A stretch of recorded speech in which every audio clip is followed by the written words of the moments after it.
Good morning student. Online class में आपका स्वागत है। आज हम बीएसटीसी सेकेंड ईयर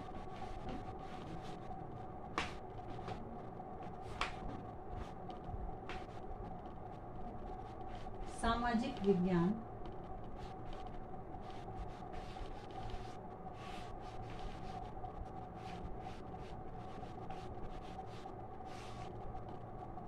विज्ञान में आज का हमारा प्रकरण है अंतर्राष्ट्रीय सद्भाव।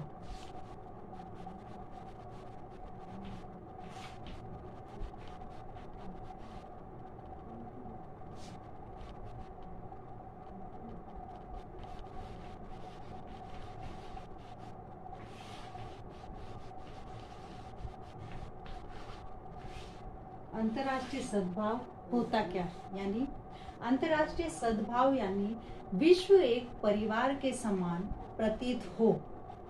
इस विश्व के समस्त निवासी एक दूसरे के साथ भाईचारे का व्यवहार करें। यह विश्व मैत्री पर आधारित है। यह भावना मानव कल्याण पर विशेष जोर देती है।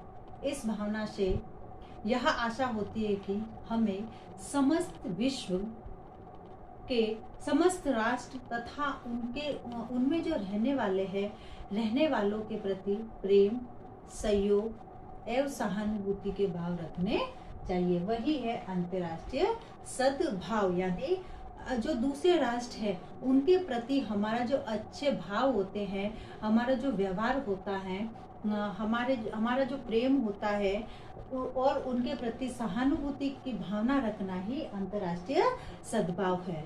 संपूर्ण विश्व जो है दो महायुद्धों की विभीषिका से गुजर चुका है, यानी जो दो महायुद्ध हुए उसके भीषण नुकसान से गुजर चुका है और तीसरा युद्ध सिर पर है, अर्थात संभावित संकट से ग्रसित है। मानव जाति के अस्तित्व को खतरे से उभारने हेतु अंतर्राष्ट्रीय सद्भाव का विकास किया जाना अत्यंत और नितांत आवश्यक है। यानी जो दो विश्व युद्ध हुए हैं उसके परिणामों को देखते हुए जो है ये तीसरा जो विश्व युद्ध जो सर पर है उसको टालने के लिए जो है अंतर्राष्ट्रीय सद्भावना का होना आवश्यक है। रोमन रोनाल्ड का विचार है कि रोमन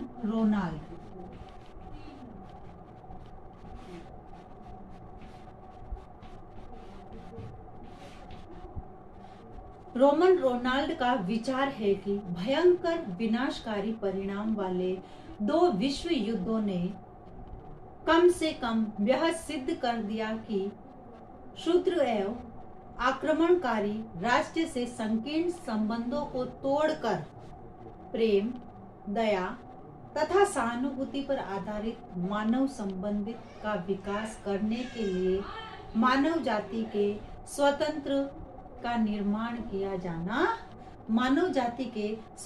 संघ का निर्माण किया जाना चाहिए।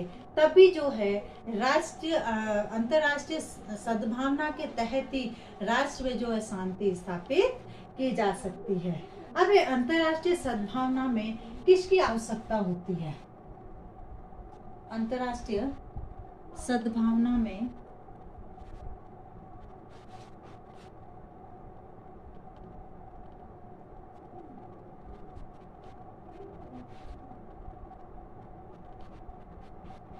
आवश्यकता अब जो है अंतर्राष्ट्रीय सद्भावना को देखते हुए किसकी आवश्यकता होती है? सबसे पहले जो है अंतर्राष्ट्रीय सद्भावना के लिए पारस्परिक सहयोग हेतु किसके लिए आवश्यक है? पारस्परिक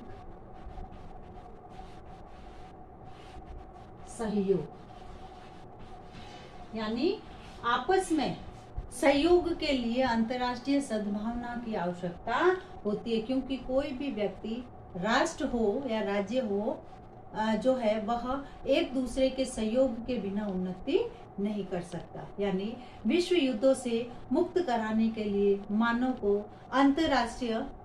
अंतर्राष्ट्रीय की भावना का विकास किया जाना संयुक्त राष्ट्र संघ का 24 अक्टूबर 1924 को कब किया संयुक्त राष्ट्र संघ को? संयुक्त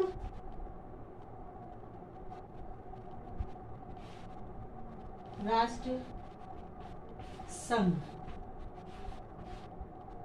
कब बनाया गया? 24 अक्टूबर 1945।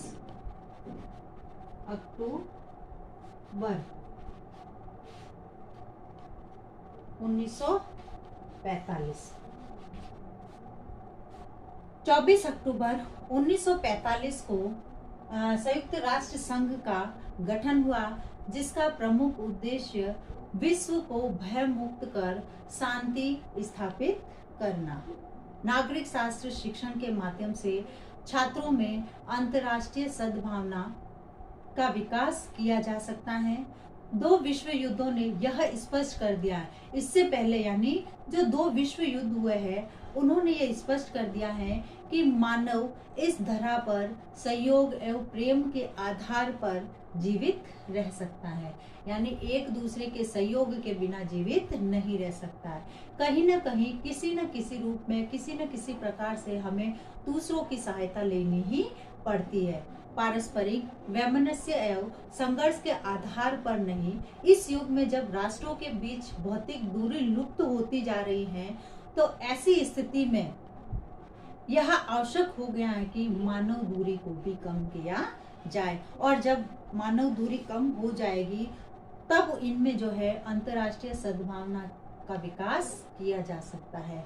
यानी इन्होंने ये कहा है कि जिस प्रकार से भौतिक दूरी जो है कम हो रही है, जैसे आज हम यहाँ बैठे विश्व किसी भी राष्ट्र की खबर ले सकते हैं, चाहे टेलीफोन के माध्यम से हो, इंटरनेट के माध्यम से हो या अन्य किसी माध्यम से हो। उसी प्रकार से जिस प्रकार से भौतिक दूरी 2 राष्ट्रों के मध्य कम हो रही है, उसी प्रकार के मानव के बीच में जो दूरी बनी हुई है, उस दूरी को भी समाप्त किया जा सके।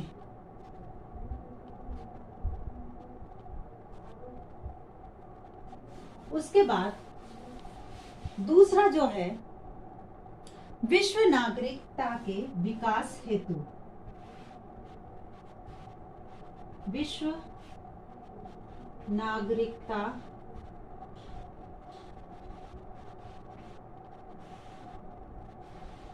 के विकास हेतु। अब जो दूसरी आवश्यकता है वह है विश्व नागरिकता के विकास हेतु, यानी माध्यमिक शिक्षा आयोग ने अपने प्रतिवेदन में विश्व नागरिकता के संदर्भ में लिखा है कि समस्त विश्व अब इस प्रकार घनिष्ठता से अंतर संबंधित है कि कोई भी राष्ट्र एकांकी जीवन व्यतीत नहीं कर सकता। यानी मैंने पहले भी बताया है कि हमें जीवन जीने के लिए किसी न किसी के सहयोग की, सहायता की आवश्यकता होती है। विश्व नागरिकता की भावना का विकास उतना ही महत्वपूर्ण है जितना कि राष्ट्रीय नागरिकता का। अर्थात आज विश्व पारस्परिक आत्मनिर्भरता की ओर बढ़ रहा है। एक राष्ट्र अपनी आवश्यकता की पूर्ति दूसरे राष्ट्र से वस्तुओं को आयात करके करता है, यानी भारत देश की वस्तुएं विदेशों में जाती है और विदेशों से कुछ वस्तुएं ऐसी है जो हमारे भारत देश में आती है, आयात करके मंगवाई जाती है, और एक राष्ट्र की आवश्यकता दूसरा राष्ट्र पूरा करता है।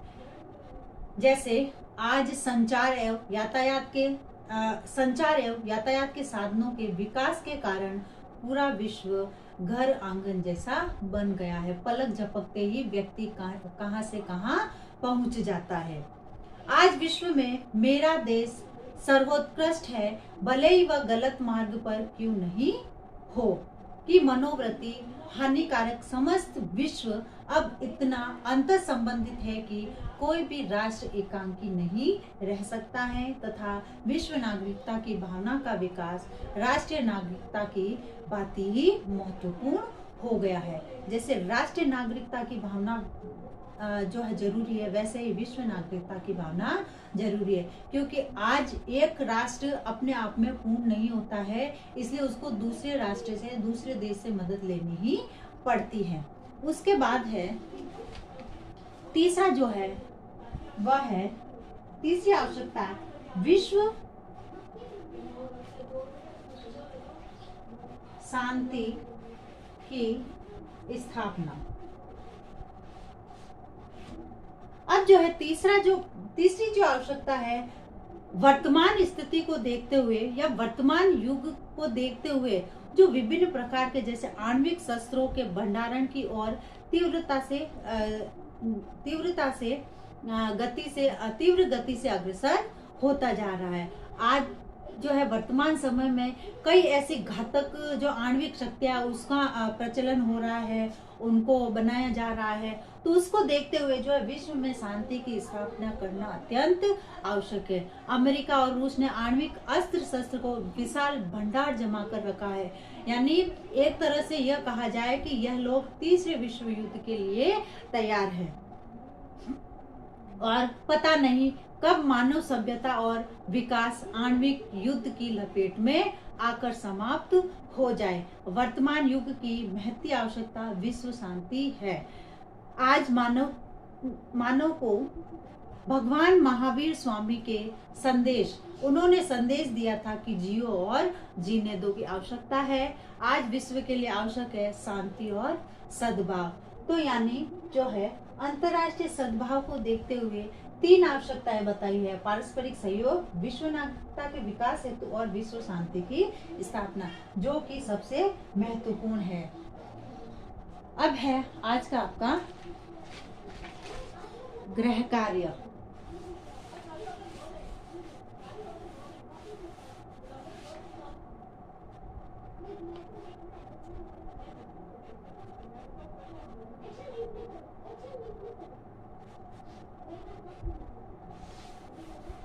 अंतर्राष्ट्रीय सद्भाव का अर्थ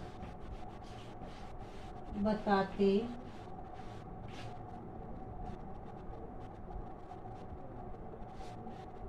हुए इसकी क्या आवश्यकता है, समझाइए।